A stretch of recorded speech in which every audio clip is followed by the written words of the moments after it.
আমি আল্লাহ রাব্বুল আলামিন দুনিয়ার সকল মখলুক ঘুমাইয়া গেল, আমি আল্লাহ একটা সেকেন্ডের জন্য ঘুমাই না।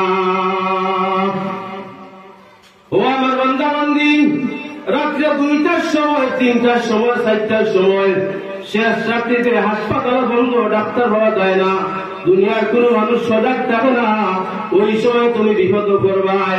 বিপদ করিয়া যদি হাত উঠাইয়া কান্দো, আল্লাহ আমার বিপদ থেকে উদ্ধার করো, আল্লাহ আমারে মাফ করো, আল্লাহ আমার দয়া করো।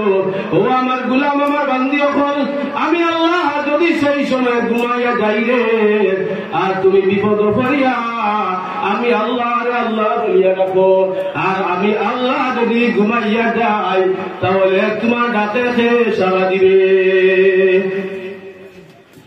ও আমার বান্দা, ও আমার বান্দি, তোমাদের ডাকে সারা দেওয়ার জন্য আমি আল্লাহ দিন রাত্রি 24টা ঘন্টার ভিতরে একটা মুহূর্ত ঘুমাই না।